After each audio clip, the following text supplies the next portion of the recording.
Hello दोस्तों, नमस्कार। स्वागत है आपका पीसीएस आईक्यू एग्ज़ाम में। दोस्तों, आज हम पढ़ने वाले हैं गुप्त साम्राज्य से जुड़े महत्वपूर्ण प्रश्न जो UP PCS, UP triple SC PAT, UPSI और आरओ जैसे सभी एग्ज़ाम के लिए अनिवार्य है। ठीक है।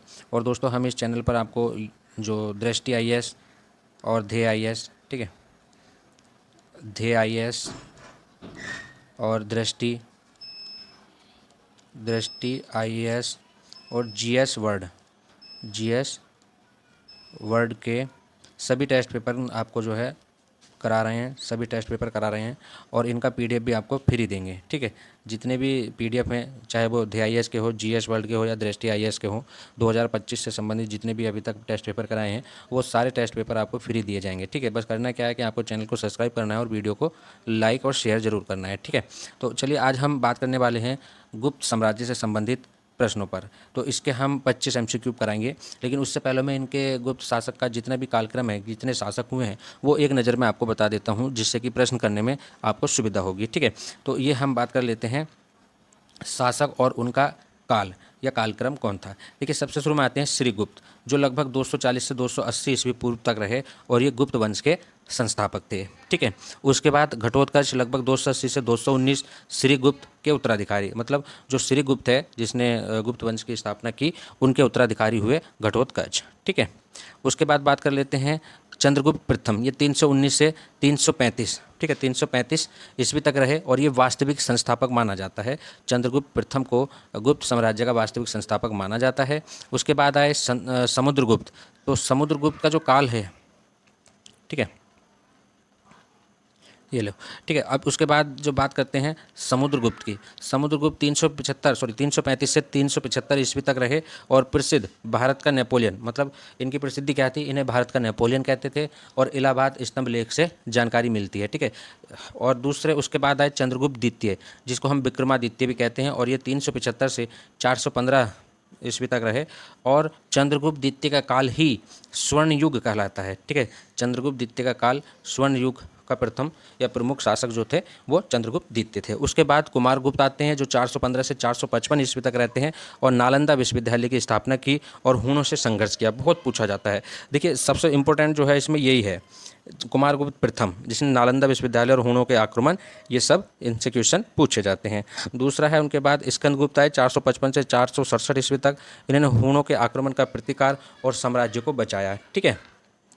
ये थोड़ी सी आपको मौखिक जानकारी दी जा रही है, जिससे कि आप आने वाले क्वेश्चनों को आसानी से कर सकें। उसके बाद स्कंदगुप्त के बाद पुष्पगुप्त आया 467 से 473 ईस्वी पूर्व। फिर कुमारगुप्त द्वितीय आया 473 से 476 ईस्वी पूर्व। उसके बाद बुधगुप्त 476 से 495 ईस्वी पूर्व।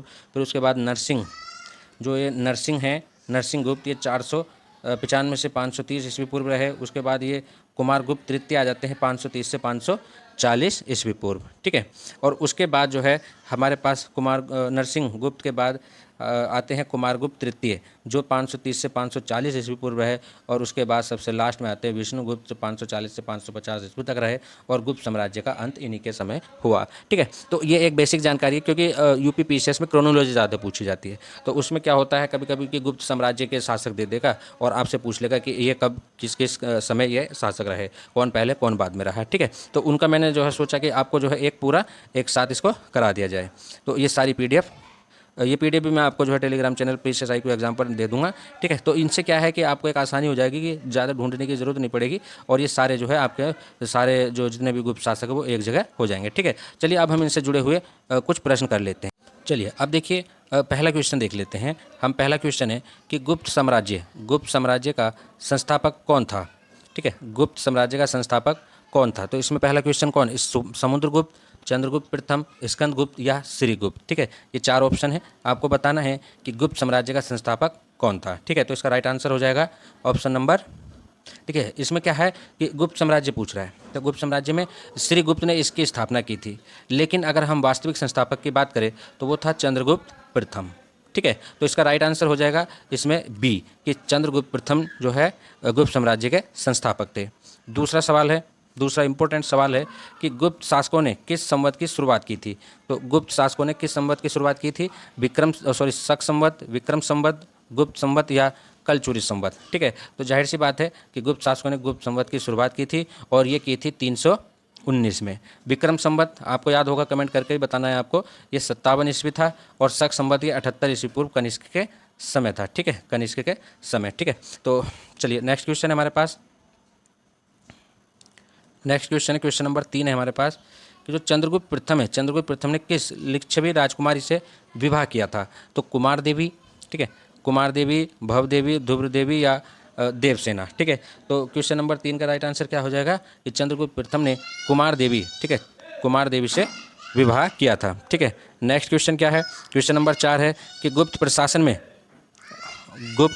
में विषयपति किस पद के समान था? तो जो विषयपति था वो किस पद के समान था? जिलाधिकारी, ग्राम प्रमुख, कोषाध्यक्ष या राज पुरोहित? ठीक है, तो इसका राइट आंसर बताइए आप। ठीक है, तो इसका राइट आंसर हो जाएगा जिलाधिकारी। गुप्त साम्राज्य में विषयपति को जिलाधिकारी, मतलब जो जिलाधिकारी होता था उसको विषयपति कहते थे। क्वेश्चन नंबर 5 है कि गुप्तकालीन बालाधिकार किससे संबंधित था? बालाधिकार किससे संबंधित था? कर संग्रह, सैनिक व्यवस्था, शिक्षा या कृषि? ठीक है, तो ये आपको आंसर बताना है। ठीक है, जल्दी कमेंट करके इसका आंसर बताएं। तो 5वें का राइट आंसर हो जाएगा सैनिक व्यवस्था। सैनिक व्यवस्था इसका राइट आंसर हो जाएगा। क्वेश्चन नंबर 6 है कि गुप्त प्रशासन में कुमारा मात्या, ठीक है, कुमारा मात्या किस पद को कहते थे? केंद्रीय मंत्री था, ग्राम अधिकारी या सेनापति या कर अधिकारी? तो इसका राइट आंसर हो जाएगा जो केंद्रीय मंत्री होता था उसे कुमारा मात्य कहते थे। उसके बाद क्वेश्चन नंबर 7 है, क्वेश्चन नंबर 7 कि गुप्त शासन प्रणाली किस पर आधारित थी? गुप्त जो शासन प्रणाली थी वो किस पर आधारित थी? इंपॉर्टेंट क्वेश्चन है। पूर्ण केंद्रीकरण था, विकेंद्रीकरण, जनजातीय शासन या सामंती शासन? कैसा शासन था? ठीक है, तो 7वें का राइट आंसर हो जाएगा कि ये विकेंद्रीकरण शासन था। ऑप्शन नंबर बी इसका राइट आंसर हो जाएगा। क्वेश्चन नंबर 8 है हमारे पास। क्वेश्चन नंबर महादंडनायक का पद किस कार्य से संबंधित था?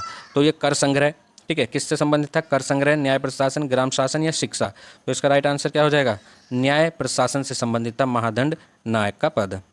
क्वेश्चन नंबर 9 है कि जो गुप्त शासक किस उपाधि का प्रयोग करते थे? परमेश्वरम, महाराजाधिराज, चक्रवर्ती या उपरोक्त सभी? ठीक है, तो 9वें का राइट आंसर क्या हो जाएगा? उपरोक्त सभी। चक्रवर्ती, महाराजाधिराज और परमेश्वरम तीनों ही उपाधि का प्रयोग इन्होंने किया है गुप्त साम्राज्यों के शासकों ने। क्वेश्चन नंबर 10 है जो गुप्त काल में संधि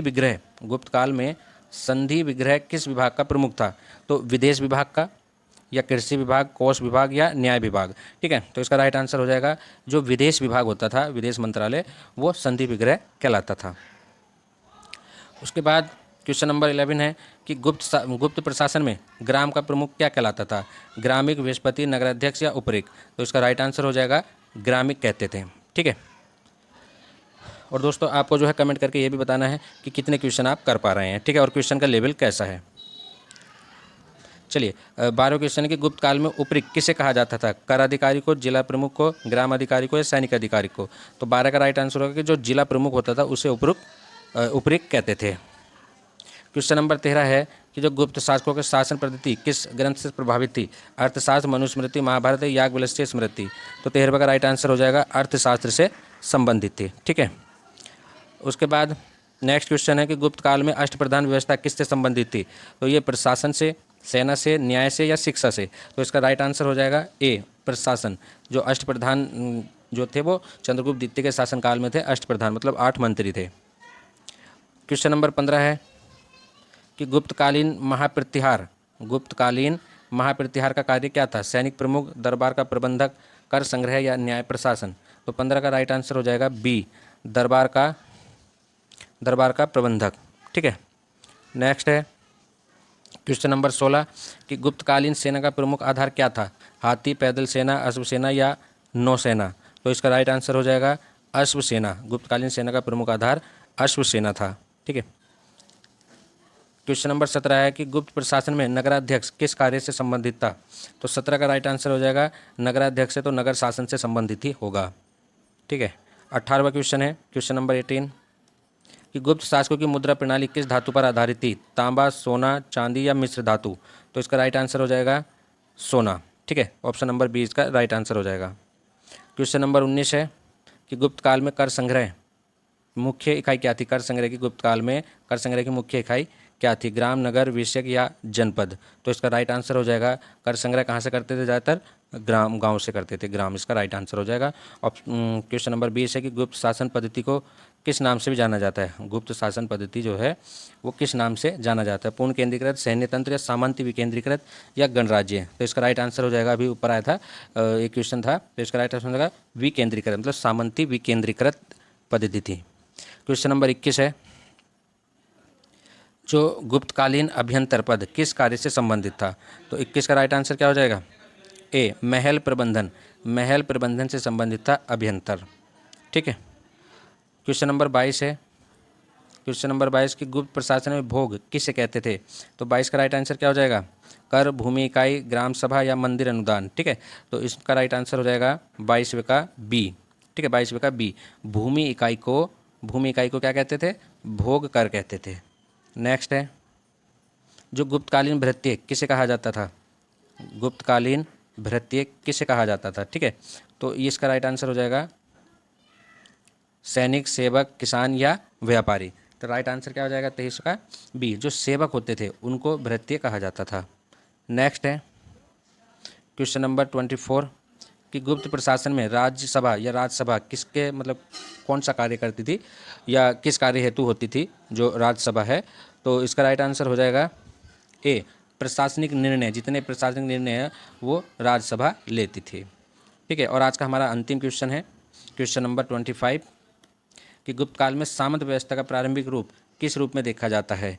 तो इसका राइट आंसर हो जाएगा भूमि दान के रूप में। ठीक है दोस्तों, अगर वीडियो पसंद आए तो वीडियो को लाइक जरूर कीजिए। कैसे रहे क्वेश्चन ये भी बताइए, और कमेंट करके ये भी बताना कि कितने क्वेश्चन आप सही कर पाए हैं। ठीक है, 25 में से कितना आपका स्कोर आया है। ठीक है, और क्वेश्चन का स्टैंडर्ड कैसा है ये भी आपको बताना है, और 25 में से कितने नंबर आए हैं ये भी आपको बताना है। ठीक है, और वीडियो पसंद आए तो वीडियो को लाइक और चैनल को सब्सक्राइब जरूर करें। और सभी टेस्ट पेपर पाने के लिए आप हमारे टेलीग्राम चैनल से जुड़ सकते हैं, PCS IQ एग्जाम। यहाँ सभी जो GS वर्ल्ड, PCS मंत्रा, DIS और दृष्टि IAS जितने भी टेस्ट पेपर अभी UPPCS फ्री के लिए हुए हैं, RO के लिए हुए हैं, वो सभी आपको वहाँ फ्री दे दिए जाएंगे। ठीक है, कोई चार्ज आपसे नहीं लिया जाएगा, सारे टेस्ट पेपर फ्री होंगे। ठीक है, चलिए मिलते हैं नेक्स्ट वीडियो में। धन्यवाद।